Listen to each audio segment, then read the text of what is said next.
Hello everybody, I'm Andy Lagopus. And I'm PinkStar, so nice to be here again. It is good to be back. And by back, I mean back in the United States. Oh yeah, we have tons of information regarding about Andy's journey in the past week, so we're gonna be hearing all of it. But Yes, it was an amazing adventure. well, and welcome back everybody to It's Called Podcast, Sweetheart, where we talk everything Zootopia. I knew I forgot something, and it was the intro. Exactly. You just went right into talking about what happened last week. But that's okay. Hey, it's so much. Like, we'll get into it shortly, but Sure. Yeah, welcome to It's Called a Podcast, Sweetheart. I'm still kind of frazzled and a touch jet lagged, but it's really cool. Like, I'm glad to be home, and I'm glad to be back, and I'm glad to be here with all of you, our dear listeners. To all everybody who listens to this podcast, both on YouTube and on Spotify. Yes, and speaking of listening, please forgive any background noise on my end. I am having to record in a different location than usual because it is hot out here. Oh my goodness. Major heat wave going on right now. It's summertime, so it is expected, unfortunately. It's like 95 degrees Fahrenheit right now. 95 So- degrees, or close to 100. Yikes. Yeah, it's disgusting. And so I am currently hiding out in my basement where it is nice and cool. And not melt your skin off. Oh. Right now for me, it's around 85 degrees, I believe. Okay, that's not too bad. Still hot, but Manageable. yeah, manageable.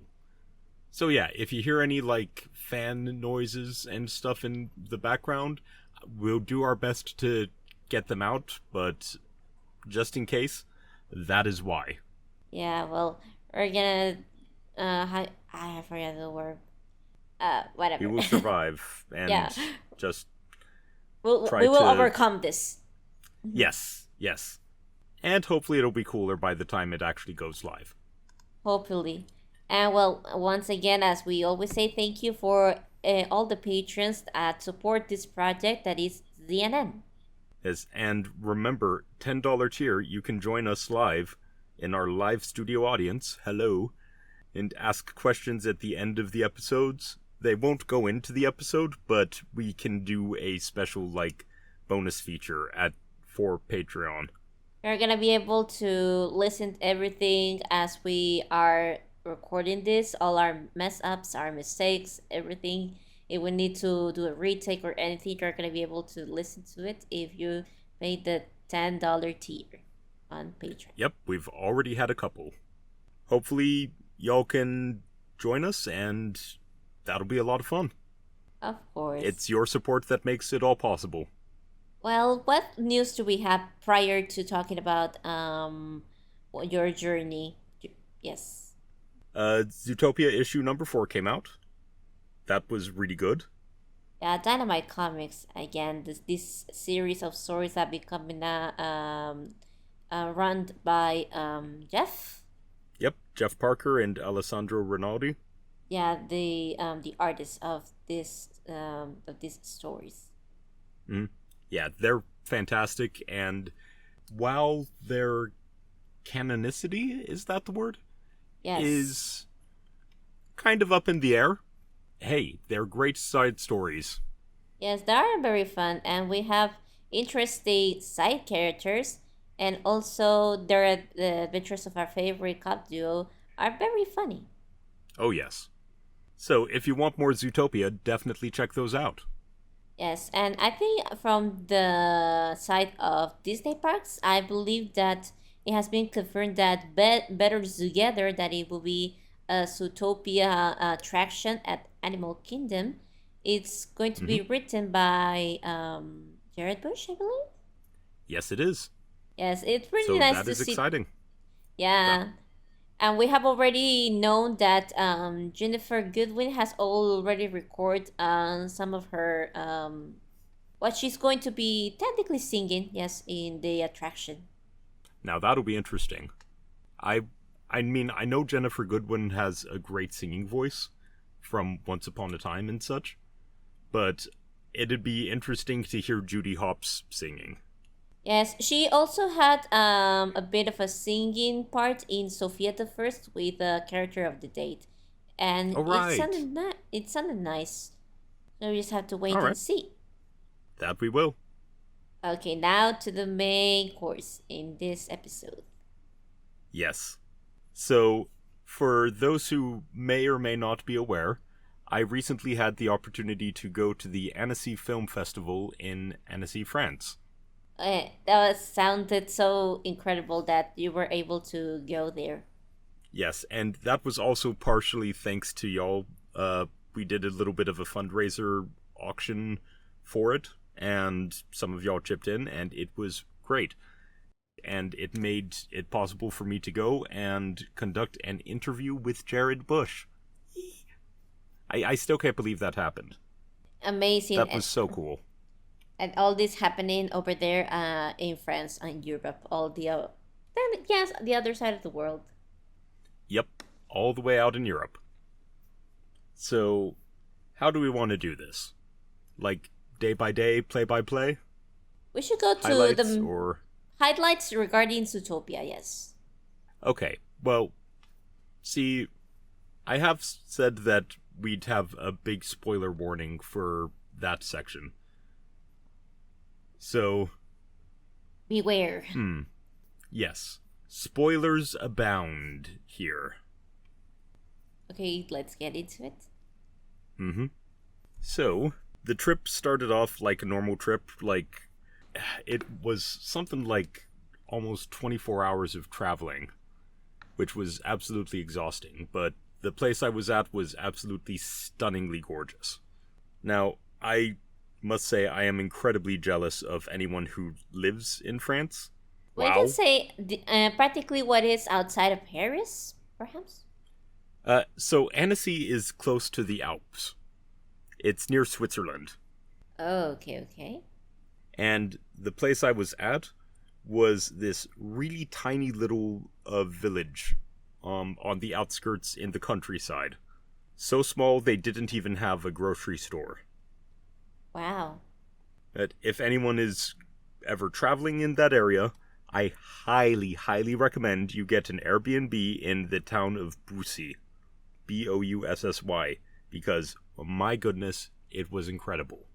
How much time did it took you to go from there to the Annecy Film Festival? That's the best part. It was only a 20-minute drive.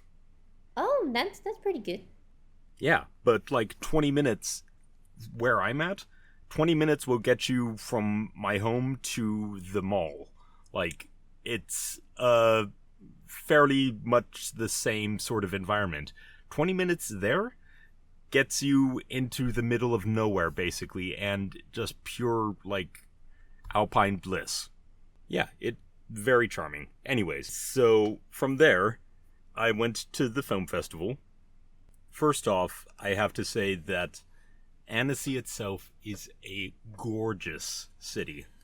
It is situated on a crystal clear lake. Oh, in the Alps. that really does sound like a nice location. Not only that, but the place where a lot of these events were was the former Imperial Palace. That sounds really fancy. Oh, yes. Yes, it was. Not only do you have this gorgeous palace, but you have this spectacular lakeside view and beach and everything. And that's where some of the events were taking place. They would have guest speakers come and give their presentations at this place. Oh, good. A little further away was what they called the campus, which was a bunch of temporary tents, almost like temporary stages for people to give presentations at. Oh. From I can see, is this a massive lake? Because it Yeah, kind it is. It is massive. because people are allowed to swimming there. Yep. Here we go. But people will take advantage of be able to swim on a place where there are technically no waves. Yeah, exactly. It's not like the ocean or anything. Yeah, so they are technically safe to go, but of course they had to have their floaties or obviously know how to swim. Exactly. And there was plenty of that going on. But a lot of people were there for the film festival, obviously.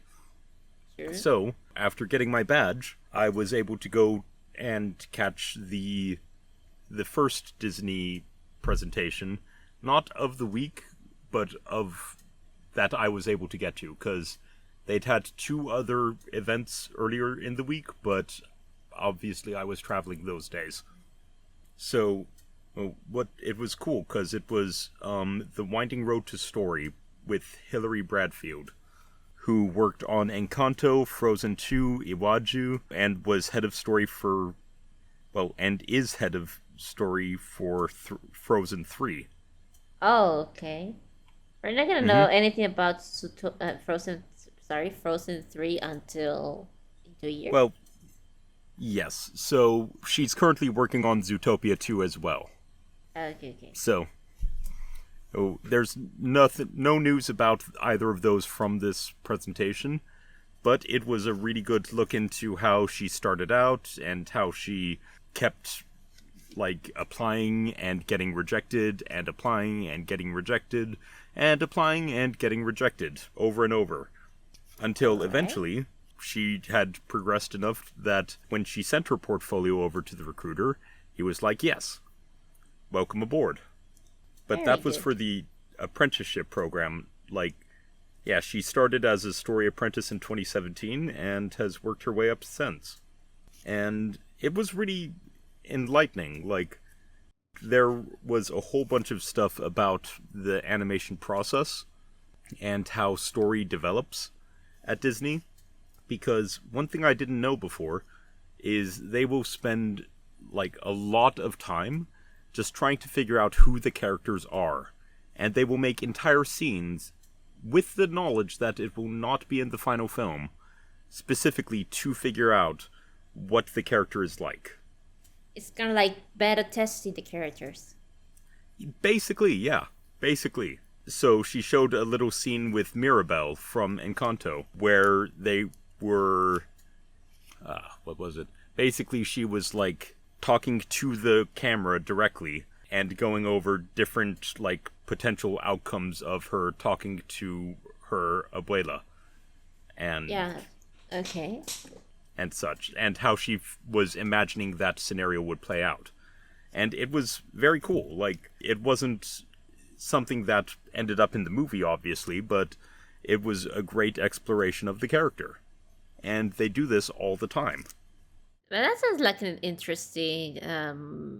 You can say I always tend up to forgetting words, but I think you get what I'm saying. That kind of dynamic. It's pretty cool that they decide to test the characters like that. Yeah, exactly. So, we went there, and afterwards she had a bit of a Q&A, and I actually got to ask a question. So, basically, I asked if she felt that her advice was applicable outside of the Disney, artist side of things, if it applied to the more production or business sides. And she actually had to tap in the guy who recruited her, who was sitting right there. Wow. Yeah. There were a lot of Disney animators and Disney staff at Annecy Film Festival. Even if they weren't giving a presentation or anything, they just were there to enjoy it. So there was quite a bit of that. I don't have any pictures or anything of that because we weren't allowed to record anything inside of it. Okay. Then spent the rest of the day kind of exploring the city, and I have to say, it is so cool to be able to go to a city where there are not cars everywhere. There are entire streets entirely for foot traffic. Like, whole areas that cars just can't access in the town. Oh, right. Hmm. It's so different from America and from, like, the West. Like, Uh-uh. North America, you know? All right. So that was the first day in Annecy. Okay. Pretty chill, like, went to an event but didn't get to really do much Zootopia related. Though, I did ask a few of the Disney people there, and they told me that, according to them, Jared Bush is one of the goofiest guys they know. Oh, So, Jared, if you're listening to this, that's a glowing praise from your fellow staff members. that's pretty nice. Yeah, they really like him. Then came, so that was Thursday, and then Friday was the big day. I got all gussied up in my suit, my Andy Lagopus suit. Yes. Mm-hmm. Which I got specifically for this trip. Wow. Mm-hmm. That is commitment. Oh yeah, like even had to get it tailored and everything so it fit, but it worked. The only thing you And missed were the ears.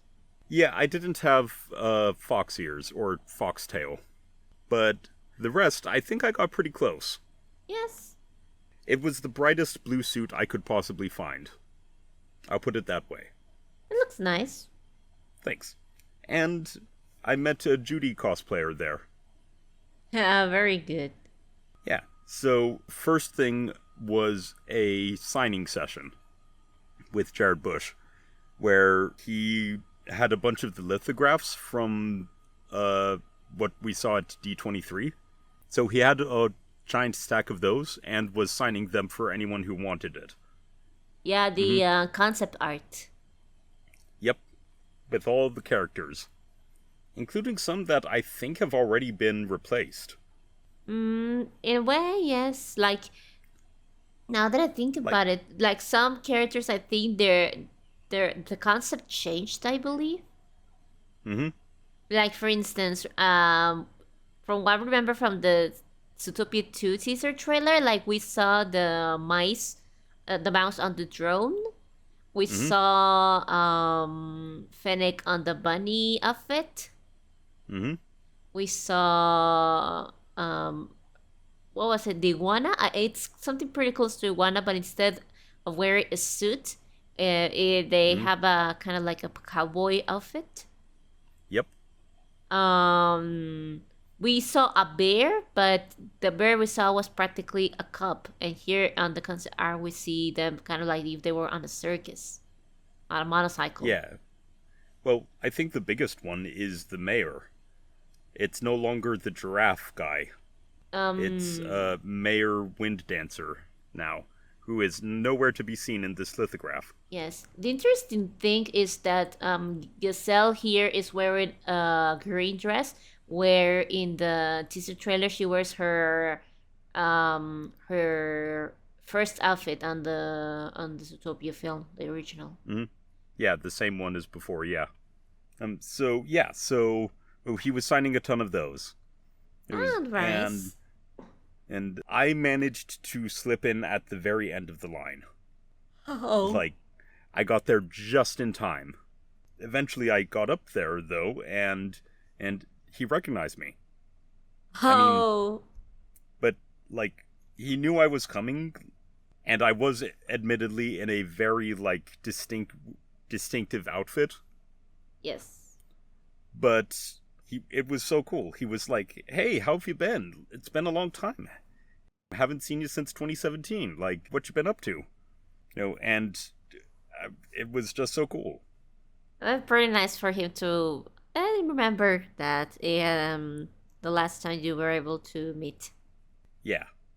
It was really cool. So, did that, and then hung around and waited to be let in to where they were doing the main presentation. Because the signing session was in the kind of the foyer of the main theater, and then the main event was in the theater itself. All right. Makes sense.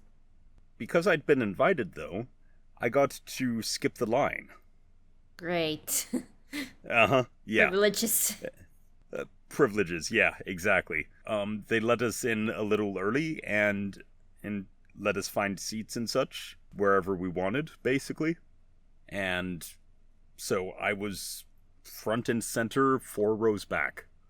Oh, okay. Pretty close. Well, specifically 4 rows because, like, the first row is kind of, like, lower than the stage, and then it goes up. So I was at, like, eye level. Here's a little bit of fun fact about Annecy.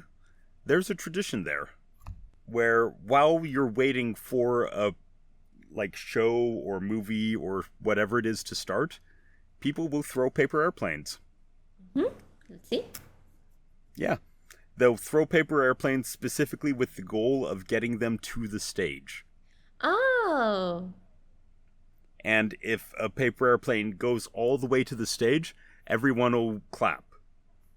Oh, okay. Everyone will applaud. And if it manages to hit the theater screen, like the movie screen, everyone stands up and gives it a standing ovation. It's funny. It's a fun tradition. How long does it take to... Because everybody has to throw in their plane, so how many Well, not people... everybody has to throw a plane, but, like, tons of people will. It's just while we're waiting on the actual thing to start, people coming into the theater, finding their seats, like, backstage getting set up, that type of thing. All right. How many times did the audience clap or a Quite a standing few O? times. Quite a few times. And, there were, by the time the presentation started, there were a good, like, 3 dozen paper airplanes on the stage. All full.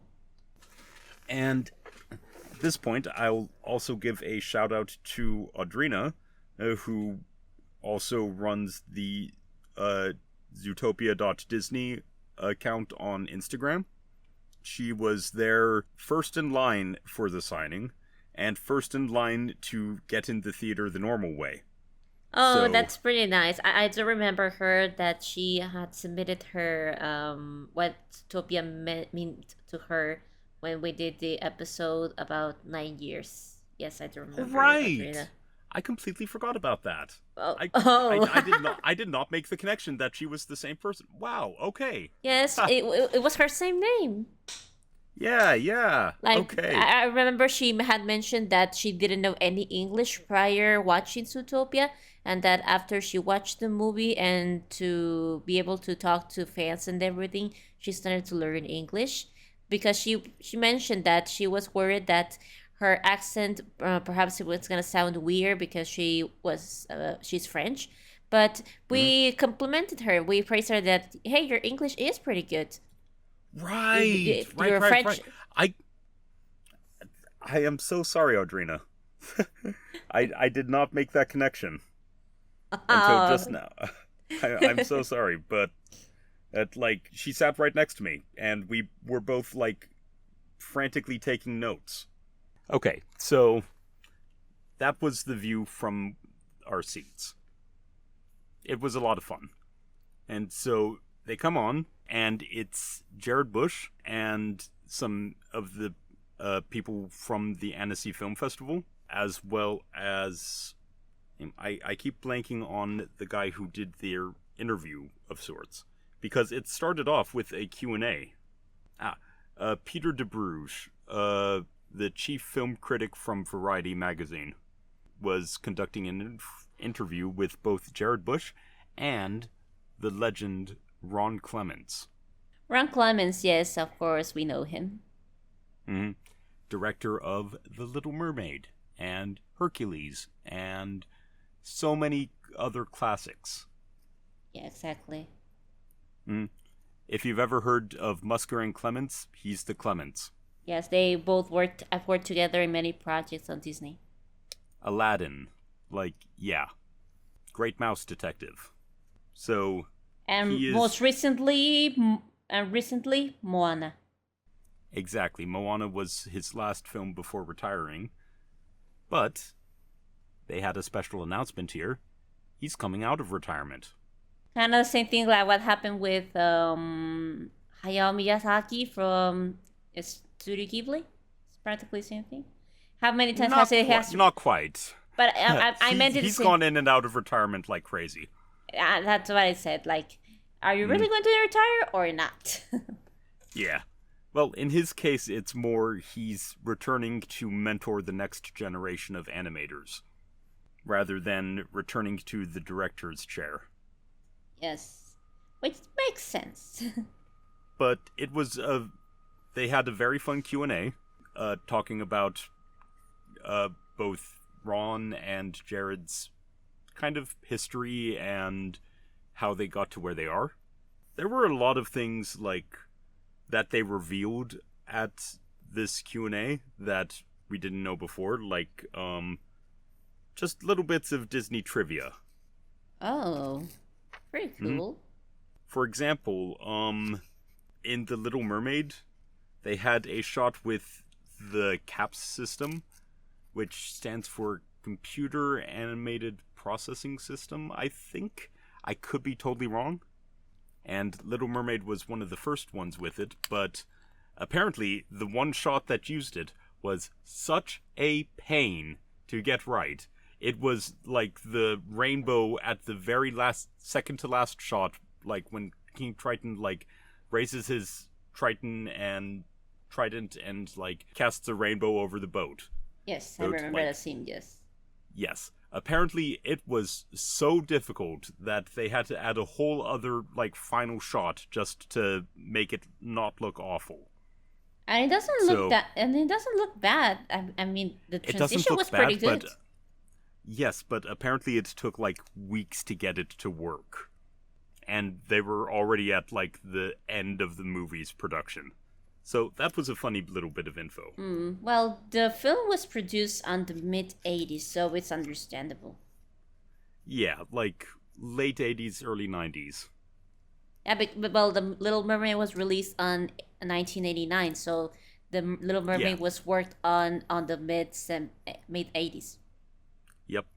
And Ron Clements also apparently was trained by one of the 9 Old Men. If you've heard of them before, they were the original animators who worked with Walt Disney on Snow White. All the way back. Yep. So he was mentored by Frank Thomas, who was just an absolute legend at the studio. Who all about acting in animation. And how much of animation is physicality and acting. And that translated a lot into his movies, and he's passed that on to the next generation as well. There was a lot of information there, but we'll have an article on that shortly, or by the time this goes up, we'll have covered it. They did actually film that and released the video of it. So make sure to check out the article on CNN. Yes, exactly. For all the juicy details. And after that, well, they awarded Ron Clements the entry into the Annecy Hall of Fame. It was actually like a cast of his hands, so it was an interesting thing. Yeah, I don't really know how to describe it, but after all of that, after Ron Clements left the stage, it was just Jared Bush, and he got on and started talking Zootopia 2. Everyone going crazy.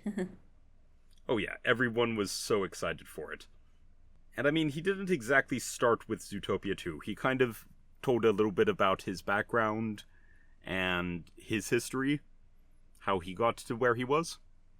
Yeah. Including showing off some of his own storyboards, which they were not good. They were hilarious. Like, he was showing off like himself at age 12 and like his original home movies and such. And then he showed the storyboard and was like, "Can you guess how old I was when I did that?" You're wrong. It was for Moana. It was for Encanto. And they looked... I'm sorry, Jared. They looked like they were done by a 12-year-old. But, you know what? That's inspiring on its own. It shows that you can rise to the top even if you aren't necessarily an amazing artist. Yes, You like know? to meet success, eventually you had to make mistakes. From there, he started talking about like how he got in with Disney and how he was basically mentored by Byron Howard, and got into a bit about that. He then went on and talked about a ton of the people at Disney who make Zootopia to what it is. Like, they are really, really raising the bar in terms of visual quality as well. Like, it looks so good. Genuinely. I trust Um, your. I trust that it will look even better. yes. Well, I mean, it's been 9 years since the original, and they have pushed the technology even further. So it looks gorgeous. But not only that, but the people that he was, like, pointing out as being critical to Zootopia 2, a lot of them were in the theater with us. Oh, Like, there were people on the story team on Zootopia 2, 2 rows behind me. wow. Mm-hmm. Raymond Piercy, the guy who plays Flash, he was like 4 rows back.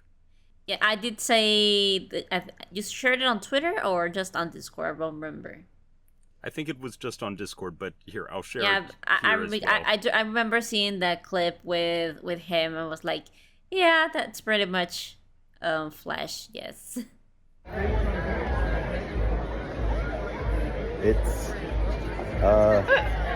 video, isn't it? Really? Ah! Ah! Ah! So, going from there, they then showed a bit of test animation that they did for Gary the Snake. Or should I say Gary D. Snake, as that is his full name. And they didn't actually say his last name, so I still don't know how it's supposed to be pronounced. I do believe it's I believe it's like how you pronounce that Gary the Snake. I think that will be. We'll find out. We will find out.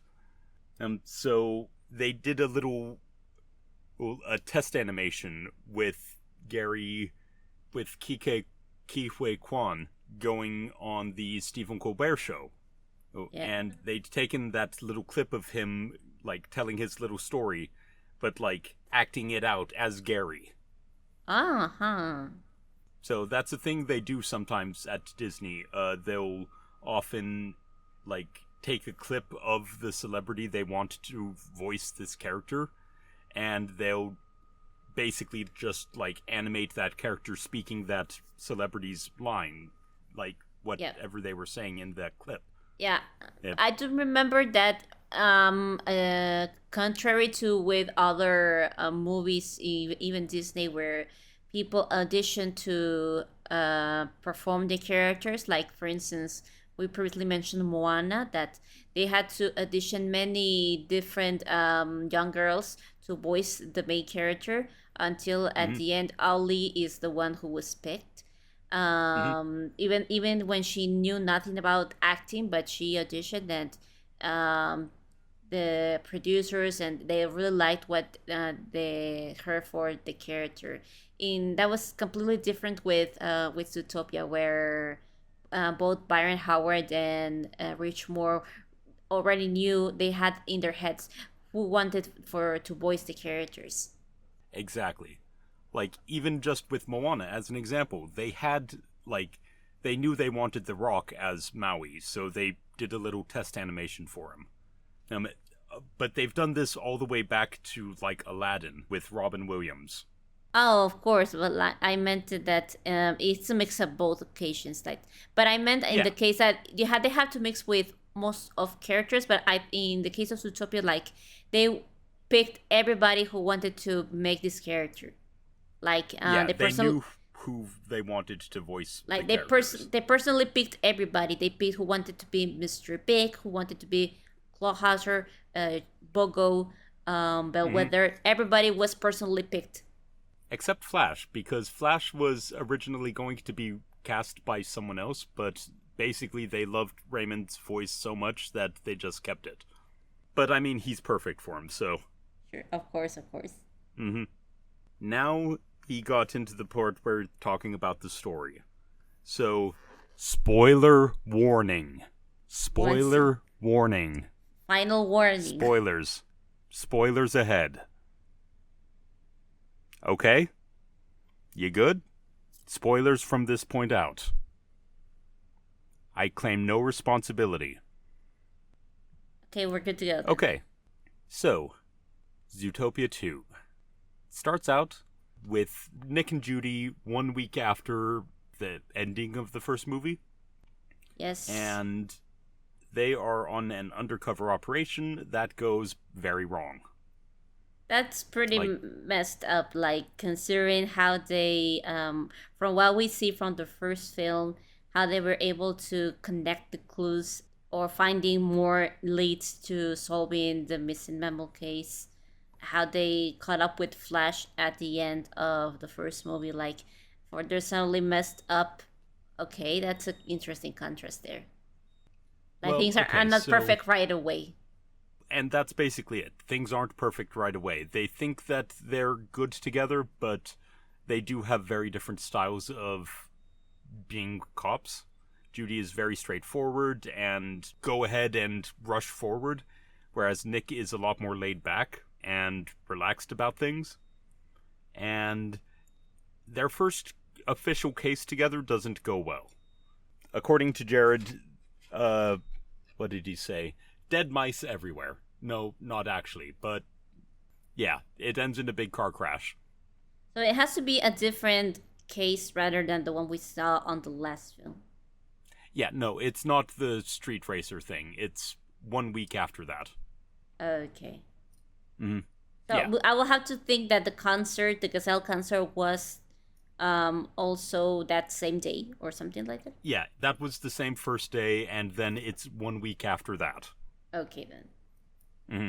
Because we For can take that clarification. because it could be because there's no clarity of the time there. Like, we could think that the concert was weeks after the when we see Flash at the end. Well, no, Zootopia Plus clears that up.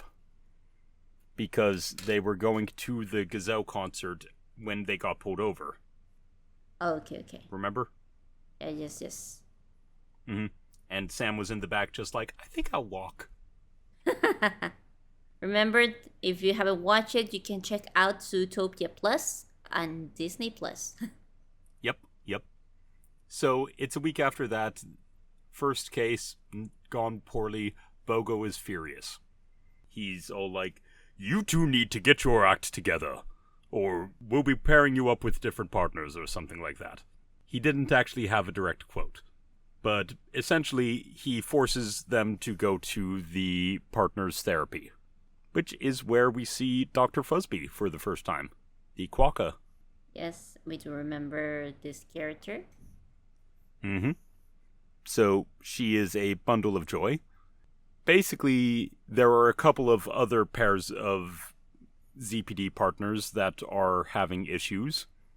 First two are Marlon Grisby and Greg. Greg is an armadillo who is doing some weird stuff with, like, his segments and things that is just really, like, weirding out Grisby. So, he's very uncomfortable. Then there's Francine, the elephant from the first movie. She's been paired with Clark, who is a mouse. And Mythbusters showed how elephants think of mice. They genuinely are scared of mice. But it was really funny because Clark was just like, bruh, I'm right here. He just squeaked, but, like, his body posture was very much like, seriously? Are you kidding me, Francine? Then it came to Nick and Judy, and Fuzzby was like, oh, well, why are you here? And Judy's like, we don't actually have problems. I think this is a mistake. And, like, the way Jared put it I mean, have you seen the first movie? We kind of get along great. To which Fuzzby then psychoanalyzes him a bit, and pointing out how Judy is kind of overcompensating for her discomfort and not allowing Nick to speak. And then Nick laughs, and she points out how he's emotionally disconnected and insecure. But they get to that in week 7. And so Nick and Judy are very much like, crap, get us out of here. We need to get out of here. We are not doing this. So then it goes to another pair, a badger and a deer. And the deer smiles, and the badger takes that as a sign of aggression and goes... And that's almost exactly how it happened. They actually showed a clip of Byron and Jared recording that bit. It with one of them like strangling the other, Homer Simpson style. Then it showed off the next bit, which was a gala. Because they were looking for a case, and Judy got wind that there might be an attempted robbery at this fancy party. So she and Nick go in undercover to infiltrate the party and to try and prevent this heist. Yeah, from what I remember, for what it has been mentioned, they wear elegant outfits in this case. Yes, black tie event, and Judy's in a yellow dress, and I have loved seeing all the fan art that people have been trying to make, like, trying to figure out what this dress looked like. Ooh, what's Judy in a yellow dress look like? Ooh. People would think that her color might be purple because of her eyes, and also, or perhaps also blue because of her police outfit. Mm-hmm. But yeah, from the what I've seen of all the drawings and everything, yeah, I felt yellow does fit her as well. It's a good contrast to the purple, you know? Yep, that's true. We don't know much of what happens at the gala, but they catch Gary trying to steal it. Well, I haven't explained. I mean, there's this book on display that has the original drawings of the weather wall. Well, from what we have seen from the first movie, let's remember that Zootopia has all environments for all kinds of animals. In this case, well, we have the Rainforest District, Sahara Square, Tundra Town. Like, they're all different climates. Yep, and the biggest difference is between Tundra Town and Sahara Square, yeah, where it acts as a refrigerator.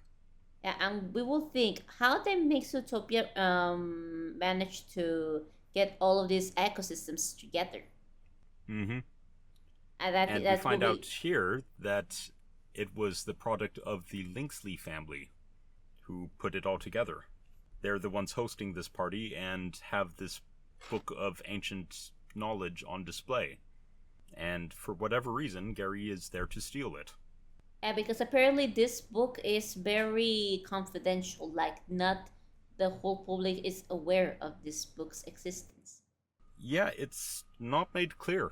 And honestly, they did not go into much detail about it at the presentation. I think it makes sense that they will just go over those details, like not explain them that such, because it will take away too much of what will happen when we actually either we see in the movie or when the official trailer comes out. That exactly. I would like to think that the official trailer will come out either late July or early August, perhaps. Hopefully. September at the latest. Yes, because they need time to begin announcing that. Of course, people already know that Zootopia 2 is coming out, but not everybody yet. Yeah. So, basically, we don't know exactly what happens during this whole scene, but it ends with Nick and Judy siding with Gary. And as a result, they kind of abandon their post, abandon their role as police officers in this sense, and are now on the run from the law. Yes. Which is pretty dramatic, but apparently it was Judy's decision to do so, so... Oh, just Judy's decision. Pretty much. Like, it's hard to tell. But Nick backs her up.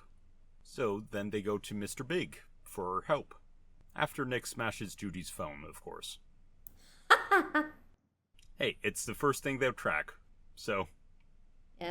Mess up and another one. So they go to Mr. Big's, and a big theme of this from what I can tell, is the change of relationships over time. How relationships change and develop over time. And we get to see Mr. Big and Frou Frou in a different relationship than they had before. This time, they're partners. It's like Frou Frou is officially in the business, not just being his daughter. Yep, not just a debutante or like heiress or whatnot. No, she is fully involved in the family business. Well, and Mr. Big is cool with that because it means he gets to spend more time with his granddaughter, Judith. It would be cool to finally see the little Judith. We did get to see the little Judith. I mean, but not in the movie. I mean, well, in the presentation we got to see her. It was a full scene they showed. Oh, cool. It was unfinished, but it was still really cool to see. And it was just adorable. Like, she had this giant ring pop up and was like, kiss the ring. Sorry, my voice is, like, shot still, but, like, kiss the ring. And Nick and Judy were just like, aw. But then Mr. Big and Frou Frou went, kiss it! Kiss it! Go along with her. And they were just like, oh, yeah, of course. Mwah. Yeah, so she's learning. She's funny. already learning. Oh yes. So basically, the Bigs help them out, get them new identities and stuff, and give them a lead. Apparently, there's a reptile in Marsh Market who might be able to help, but to find them, they need the help of a reptile expert, someone who knows how to get in touch with them. And that will Enter be Nibbles. exactly, that's what I say. It's going to be Nibbles, the beaver that we see from the scene we have already. It has already been displayed on D23 last year. Yep, Nibbles Maple Stick, and we got to see a little bit of the audition, kind of like the character introduction, and where it's they are the host of like almost like a podcast or radio show of some sort, but it's like Tales of the Weird in the Wood, experts in conspiracy theories and wood facts. But then we got to see a bit of an extended version of the D23 clip, where not only were there just a lot more dialogue and a bit more background and like lore, a bit more exposition, but also we got to see more semi-aquatic mammals, including a dolphin. How nice! Because it's still a mammal. Yes, still a mammal, but we got to see them as a shopkeeper on land. Makes me think it will be complicated to show a whale because they're large. Yeah, I did ask about that at the interview. He said that we weren't going to see any whales, but maybe in the future, who knows? Yeah, because there must be an ocean somewhere. Yeah, hey, Zootopia connects to the sea. Yeah, that's what I mean. Yeah. But basically, we find out that when Zootopia was founded, Marsh Market was kind of left on its own. You know? So I just pushed aside. Yeah, just kind of left to do its own thing. Which suits the residents just fine. And allows reptiles to kind of find a bit of a foothold there. Kind of similar in a way, it's kind of similar to what the original idea for Zootopia was gonna be for what is wild times for the predators. A little bit, though, less the result of systemic oppression and more. Well, actually, we don't know. We don't know why exactly. Though they did say that, Nibbles' theory was that reptiles go there because it's one of the few areas where you can wear a shirt but not pants. And no one will question it.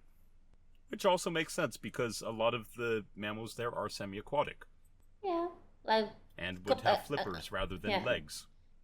And the contrast with the Naturist Club with Jax on the first film, yeah, it's different. Yeah, it's a different vibe to that. But it also explains why Gary is able to go around without any clothes on. Like not even a hat or anything. Yeah, no. He's just fully in the nude. So, I mean, I guess they're just trying to catch a streaker, I guess, but...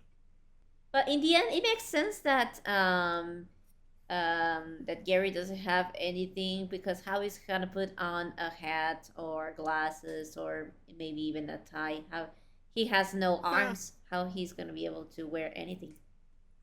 Yeah, I mean, Well, they he do a can pretty use good his job of having him be very animated and very well, he can use his able to tail. manipulate stuff.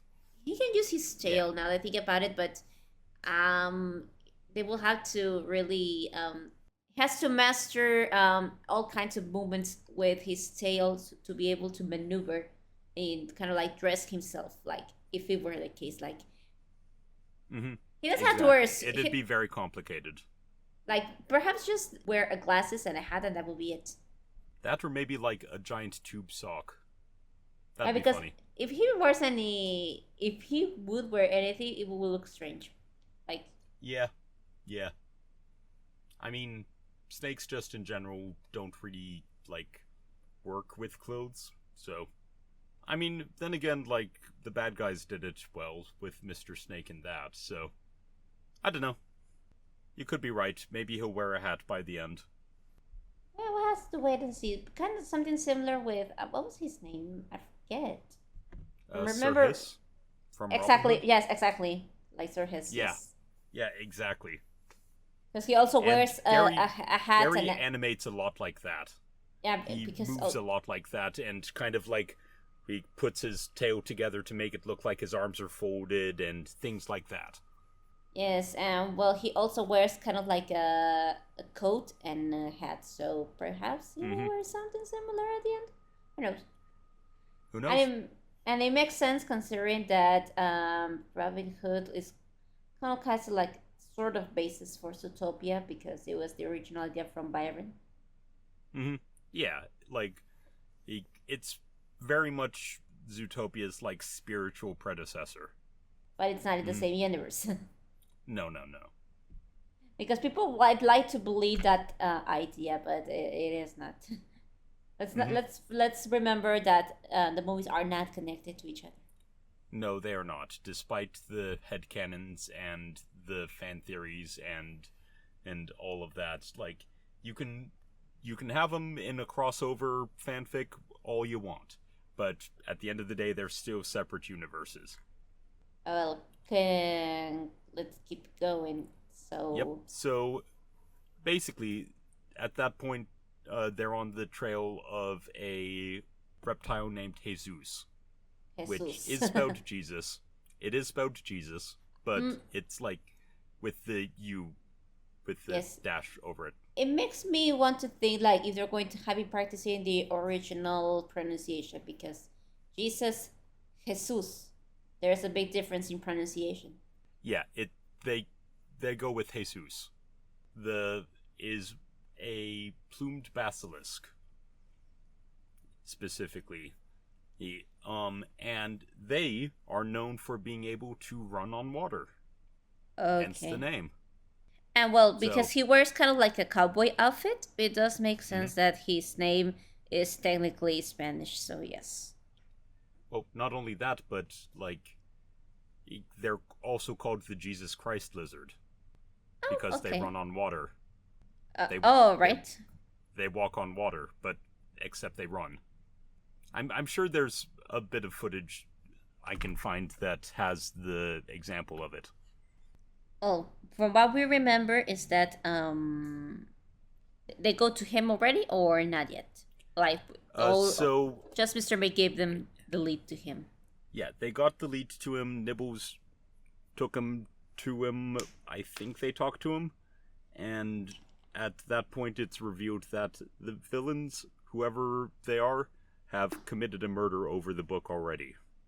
So that was a highlight that many people pointed out, like how they actually dress in murder on the film. Like that's new. That yeah, not just referencing it like Mr. Big icing someone, you know. Yes. Like Jared straight up used the M word. Yeah, like we know that Disney has addressed it in other occasions, but very vaguely. And here they're more direct about it. If that gives you any indication for the rating of the film, it's probably going to be PG. At least. I'm pretty sure it's going to be PG. Yep. So basically, like, all throughout the film, Nick and Judy have kind of been, like, having different ideas of how they want to approach things. At this point, Nick just wants to get out of Dodge, like, while they're still alive and while they can escape with their lives.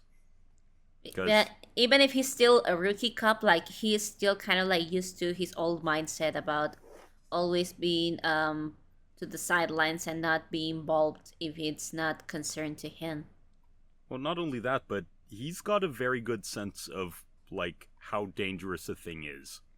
The whole time when they're encountering Mr. Big for the first time, Nick is trying to cover up, like, okay, like, this is okay, we're cool, like, I did not know about your daughter's wedding, like, and like, when Judy's about to speak, he's like, I am a mime, she is a mime, mimes don't speak, you don't speak if you're a mime. But then Judy goes forward anyways and, like, gets them almost iced. Like, if it weren't for her insane good luck. That she saved Frou-Frou the day before. Yeah, like, we know, like, Judy's very much straightforward, and I don't want to say this about it, but she's very reckless in what she does. And, like, it works out most of the time, you know? Like, it has worked because she has been prepared for many situations. Like, she has been trained and persevered to be a cop ever since she was a kid. So of course she's going to know how to approach in important situations. Like, she knew how to get away from manchas, for example. Like, she knew how to stay cool under pressure while Nick was scared the whole time. Yes, but at the same time, he also recognizes that is incredibly dangerous and risky, and oh my goodness, we could die here. Whereas Judy doesn't really seem to show that she recognizes the danger she's in. Yeah, but like I said, I think that's partially because, like I said, she's already prepared of what she could do, because at first, like, she didn't know, even if she was trying to overcome the obstacles in her training, too much things happen, and then she doesn't know how to, I don't know, like, for instance, how to climb the ice wall, how to go through the obstacle course, how to fight a giant rhino or stuff like that. Right. Because she's not prepared for it, but because of wanting to pursue her dream, she used that as fuel to finally have her dream come true. And because she already has all the resources, she is already trained and prepared to handle situations like this. Even though she is very straightforward, she's pretty open about how to handle the situation, being honest, because it's part of what a cop, she believes, should be. A cop should be honest. So that's why she doesn't go along with Nick's thing about trying to be like lying in the case with Mr. Big at first. Yeah, even if his move would be the smart one in that case. Yes. Like, I don't know. She's very reckless at times and very headstrong, but, like, she's usually able to back it up. Oh, of course. And like you mentioned, the good luck that she had saved Frou-Frou's, like, doing good things have a reward at the end. And in this case, because she saved Frou-Frou, Mr. Big didn't ice them. Right. But there are other situations where, like, throughout the first movie where she makes a snap decision and Nick just has to go with it, you know? Oh, of course. Like, the press conference, I know. Well, not even the press conference. I'm thinking of the Night Howler lab, where she makes the snap decision and to kick Doug out of there, lock it in, and then be like, we need to get all of this evidence to the ZPD. And Nick's just like, okay, here's some of the evidence. Like, this should be enough, right? Nope, we're taking it all. We're, like, stealing the whole car. Oh, yeah. You know? It's very, like, reckless and not very well thought through, but she's able to make it work, you know? Of course, because, well, from what we all know and remember, she fights for um, things to be, for justice to be always brought up to the light. Like, when at the end, like, where her leg was injured, like she told, like, what she actually wanted was just for the evidence to go straight to the CPD. That's why she told Nick to leave her behind, and he was like, no, I won't do that. Yep, and that's the thing. Like, he's always playing protection on her, you know? Like, he's always trying to protect her. Whereas she makes these snap decisions and he's dragged along with it. Yep. So, there's a lot of conflict in this relationship that needs to be explored, and that's kind of the point of this sequel. So, the lack of communication can break down a relationship, but more communication and honest communication can strengthen it. Of course. But the part that they showed is very much the breakdown of the communication stage, especially with the final scene that they showed off, which was a chase scene across Marsh Market, where Gary got the book again and is on, like, running and trying to make an escape, but the ZPD are in hot pursuit. So it's Nick and Judy chasing Gary while being chased by the ZPD. And at one point, Nibbles catches up and tells him, hey, if he goes down the red line, do not follow, you'll run out of air. And of course, he goes through the red line, and Judy jumps in afterwards. So of course Nick jumps in too, but not without, like, trying to, like, I mean, I tweeted just cryptically, their safe word is pineapple. But it's true. He's using it like a safe word, just like, hey, whoa, stop, like, this is too far, stop. But she goes ahead anyways. It's in this case, as you just because of the rush of the situation, she pushes that aside. Mm-hmm. Even if it's something they had already agreed previously. Yeah. And that's not good. That is an area where I can see there being some problems that they need to talk about and work through. Because you don't, when you establish a safe word, you don't cross that line. Like, yes. That is supposed to be the, hey, hold up, I am not comfortable with this, let's reevaluate signal, you know? Yep. And to just blow through it, not a good look on Judy.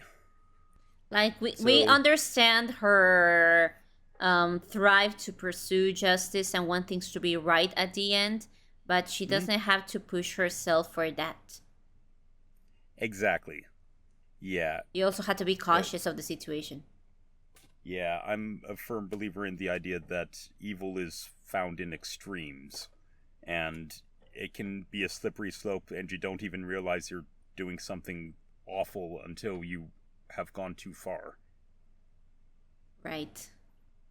Mm-hmm. So, that's kind of where they left us, though. So, that was the end of the presentation. What we all of us wants to believe is that everything that is going to be developed in this follow-up is going to be natural and organic. That is not going to be forced at all or feel like there's any what's the word? There's no progression. More like they were what was the word? Well, like the relationship will develop naturally. No, but I'm pretty sure people are going to be thinking that isn't this kind of like similar to what happened in the first film? But the thing is you that mean like a regression? Exactly, a regression of what their characters' arcs are. Because well, this is my impression. Like in general, there has been a lot of hype for all this information that has been spread out. Because of the many articles that have also been written online, including CNN's article and everything. But Which you should check out at ZootopiaNewsNetwork.com. exactly. But also, I think there's a part of the audience who have mixed emotions regarding this, because maybe they will feel like it's basically kind of like a different version of the original story, but in a different scenario, more instead of a follow-up. But because if we think about it, like this kind of stuff happens in real life too, which in a way it does make sense that there have been some parts of their character development that have not been entirely addressed yet, or right, because like in the first movie, Judy was having to try overcome her implicit biases and her prejudices that she didn't realize she had. And this one, I think it'll be more her having to overcome other character flaws that she's still got by the end of the first movie. This recklessness and this lack of, like, communicating before acting, you know? Yes, because like what we said, the communication is important in this partnership and in the story in general. Because like you just mentioned that even after they have already reconciled each other, we still see this kind of traits between them when they were trying to go for the evidence about the night howlers and their last encounter with Bellwether. So yes. Yeah. And I mean, the quick thinking works a lot of the time, but, like, it also puts them in a lot of risk and danger that could have been avoided. True. And let's not forget that in here they're barely interacted with each other. That they interacted for 2 or 3 days at most, and had not communication at all in months. Well, kind of. Like, we don't know how much communication they had while Nick was at the police academy, but there is a 6-month time skip between Bellwether being arrested and Nick's first day. Well, I meant when they arrested Bellwether, but yes. Well, yeah, when they arrested oh yeah, that as well. They only, like, at most they only interacted for 3 days. Like, yeah, 3 days, and then, like, another, like, 6-month or however many month time skip, and I think it was 2-3 months. 2 or 3 months, right. I believe. 2 or 3 months, yeah. And then they come back together to figure out the Night Howlers, and then they're apart for a while again, and now they're back together, and now they are working together in a very different context.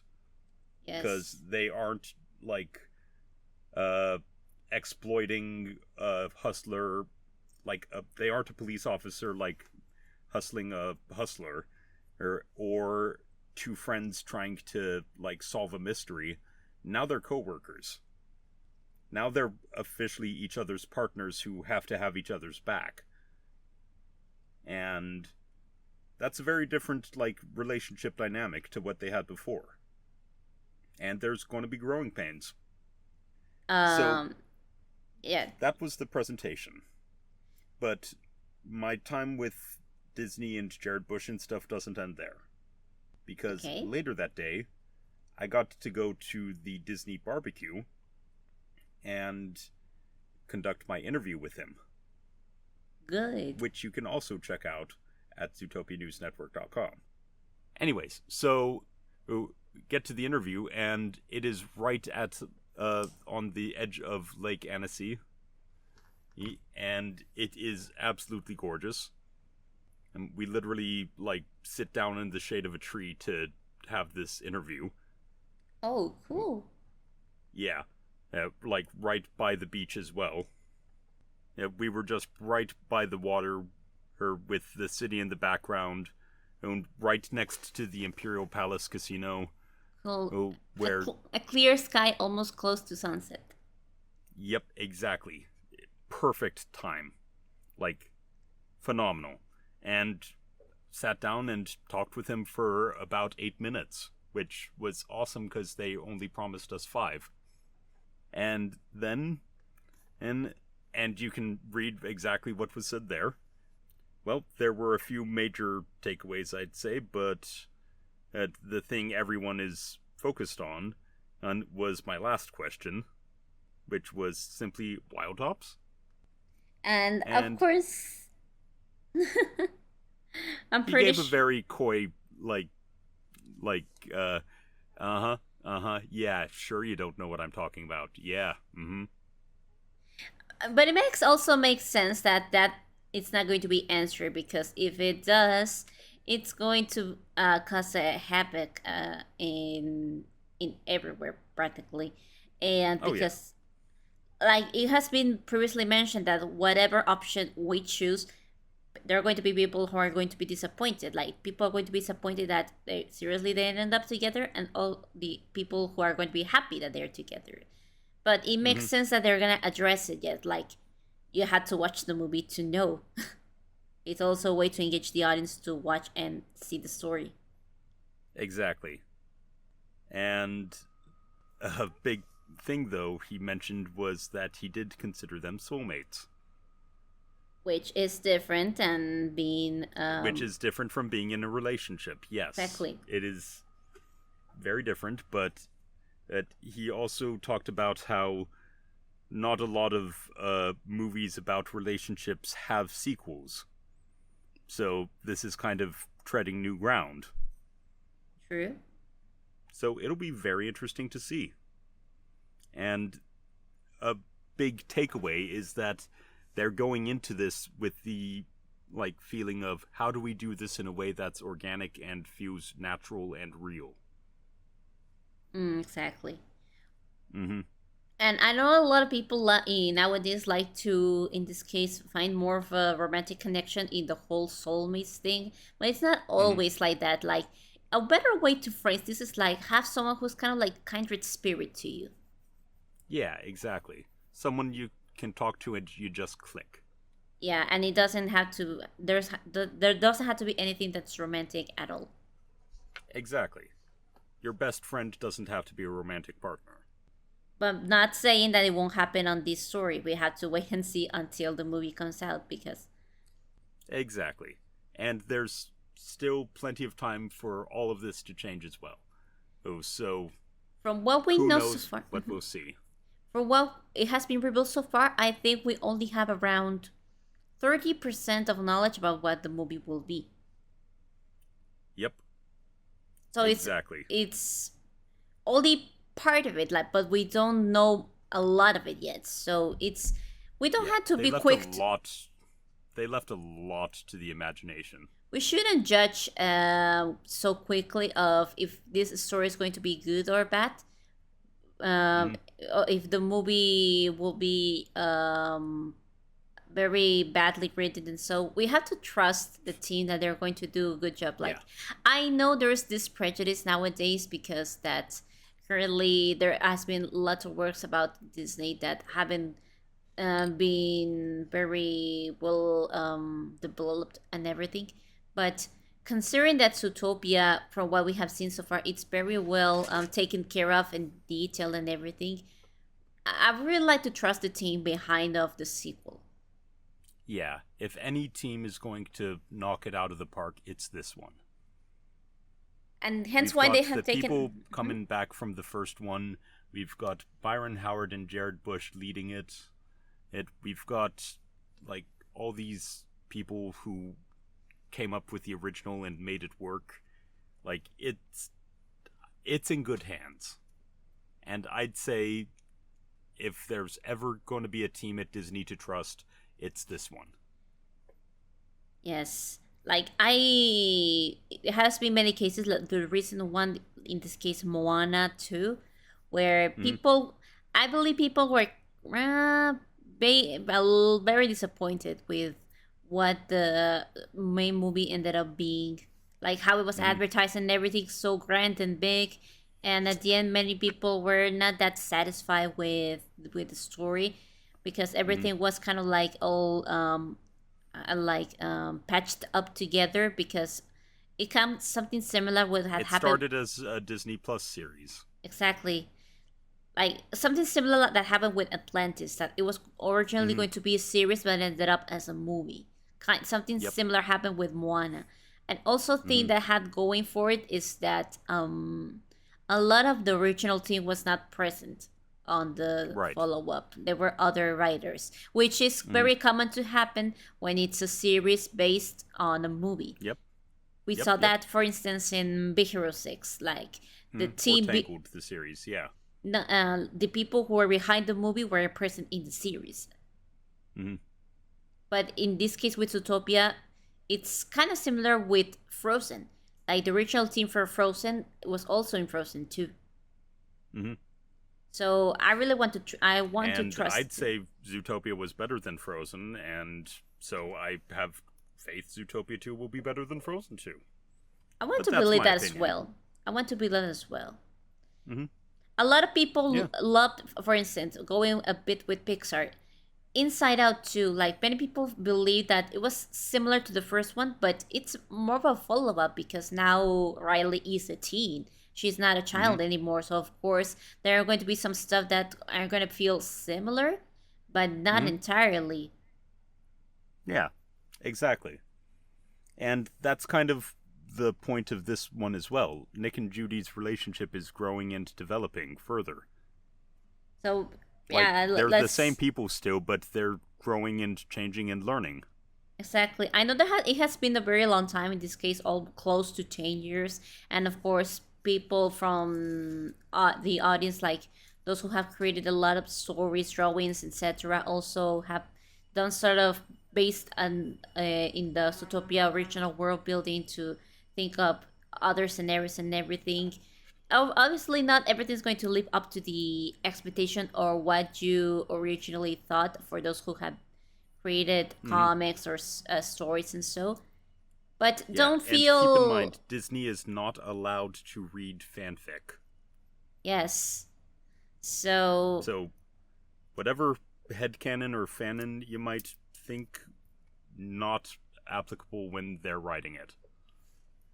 Yes, like there might be some coincidences, others might not be. But let's not try to judge quickly for what little we have of information right now. We should wait until the movie truly comes out. Yep. And based on what I saw at Annecy, it is in good hands. I went in, like, I had my trepidations as well. Don't get me wrong. But after seeing all that they showed off and speaking with Jared and the people at Disney and just talking with them, it's in good hands. It's in very good hands. And I think that's a pretty good place to wrap it up, yeah? Yes. But and again, also don't feel discouraged that you shouldn't keep building up your own idea, develop your own ideas to create stories based on the original film or everything. Of course, creativity can go as beyond as you wish to. Yeah, exactly. There's nothing taken away from the original, only adding on to it. And just one last little bit about my time at Annecy related to Zootopia 2. I did get to hang out with Jared Bush a little bit more afterwards. Nothing on the record, but like we talked on the way over to the outdoor screening of the original Zootopia and a little bit afterwards. Yes. Okay. Overall point, Annecy was amazing. Zootopia 2 looks really cool, and I cannot wait for November. Yeah, I think none of us can't wait at all. Till then, remember, $10 tier gets you access to join these episodes live and get to hear all the parts that get cut out, of which there are many this episode. Remember, we have 5 months to go to watch the movie, so be ready for whenever the official trailer comes up. I'm pretty sure there's going to be more information that we have talked in this episode about Annecy, but let's all enjoy this follow-up that I have been waiting for such a long time.